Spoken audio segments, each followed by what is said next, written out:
唔該，唔好意思，我想問下呢個叫咩名話？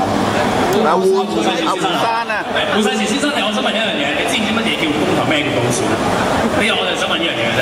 咁最主要有一樣嘢，你知唔知而家公投同埋而家所謂嘅補選有咩意義？好，我哋聽到最後嗰句，我問緊你所謂嘅補選，你知唔知而家進行緊究竟我哋背後呢個公投有啲乜嘢意義？我都係答嗰樣嘢嘅啫。公投我唔理解，補選我參與緊。我講緊背後咩意義啊？背後嘅意義由唔同人可以有唔同嘅演繹，我唔可以代表你。唔係問你啊，問你啊，唔係問佢，佢問你。你問冇補充咪算咯。我問緊嘅唔係話你嘅意願啊，係而家叫我哋香港市民嘅意願，呢個公投嘅意願啊，明唔明啊？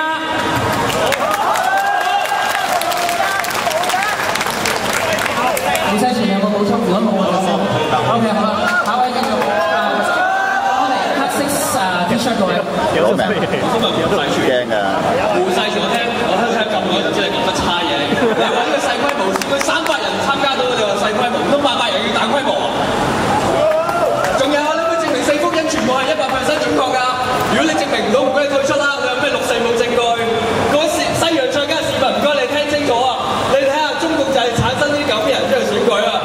我哋香港回歸以嚟啊，不斷咁俾中央打壓，由大班同埋黃毓民俾人封威，呢啲個傳媒咧就俾人自我審查。到今日啊，我哋咁難得香港700萬人有機會出嚟，請大家一定要投票啊！我哋全中國3億人得香港700萬人一投票嘅，如果我哋唔出嚟投票，真係要全中國人啊！我想留緊你，唔該你睇視路。最後耶穌話末世嘅時候咧，會好多人自認係基督徒話佢信佢嘅，但係千祈唔好受迷惑。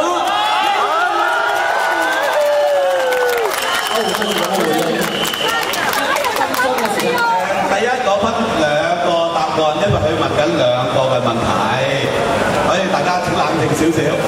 全港而家700幾萬人，大家都清楚呢個數目。登記做選民嘅有幾多個？邊個答得出？300幾萬啦，波仔，你知唔知啊？30幾萬啦，係咪？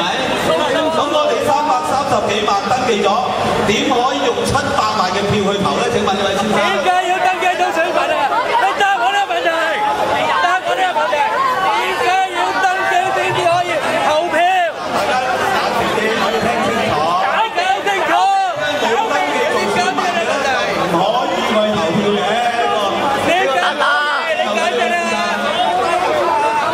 咁至於你講到聖經4福音書同埋啟示錄咧，如果你有辦法證明呢本書係假嘅咧，我恭喜你啦！你發咗達啦已經，你絕對係世界上最富有嘅人。我答咗你啊！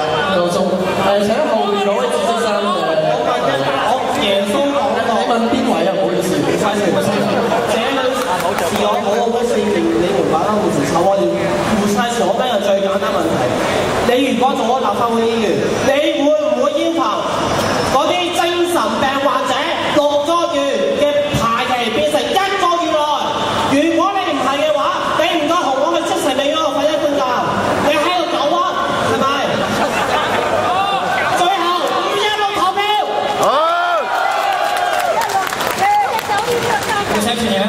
好啊，其實我每個星期4咧都帶咗啲精神病患者咧周圍行嚟行去嘅。我自己都係，點有啊？人哋帶佢行嘅，人哋帶佢行。我冇鬧過選民喎，邊個屈？我鬧選民。唔係你帶人帶你啊？嗱咁你話，至於你話1個月可以睇到醫生，半年睇到醫生，其實梗係1個月可以睇到醫生好啦。我問你係會唔會爭取用耐啲1個月啦？會唔會爭取？梗係會啦！我已經答咗你講1個月爭取到，我梗係會1個月啦。工有1個月唔選擇，會選擇6個月嘅。呢個問題嘅。好，多謝。接落嚟最後一條啦，係後邊紅色衫左手邊。請問你問邊位問題先？我3個都想問。大家其實焦點錯咗，我哋唔應該集中問胡世全，應該問下周。冇錯。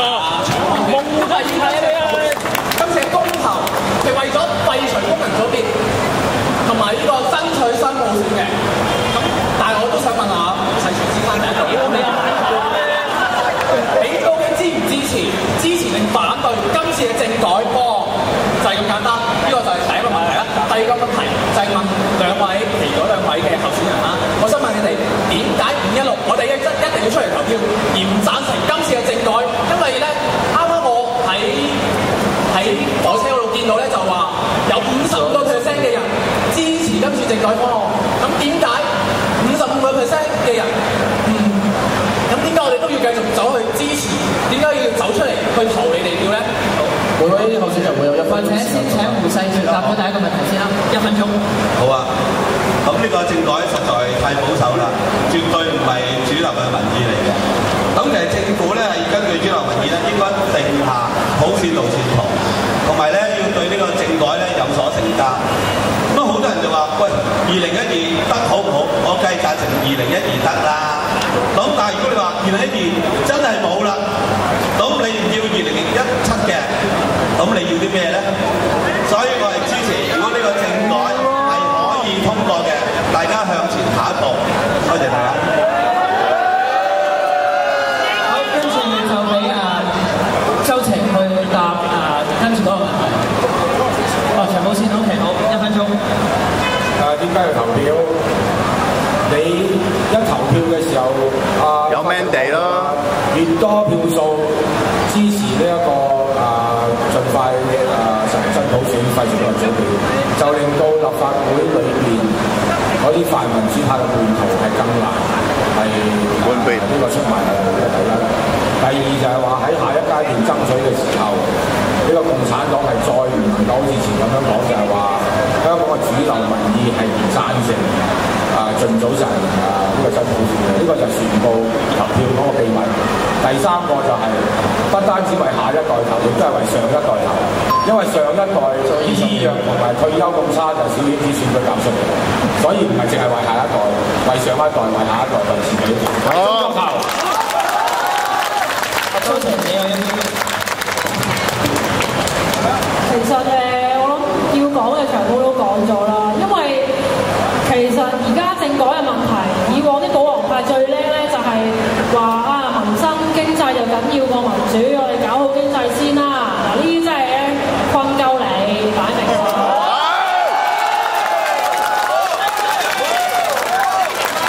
根本我哋點解我哋而家講最低工資啊？真係幾咁。張宇人出嚟講20蚊，大家就圍剿佢。但係咧，其實最低工資立法會入邊討論咗4次都係俾功能組別撳個掣就否決嘅。唔止呢一個，仲有我哋中產基層都關事嘅，即係對退休保障、回購領匯，呢啲全部都係功能組別入邊撳個掣就否決到。我哋而家連1人1票制衡呢一個咁樣咁唔公平嘅現狀，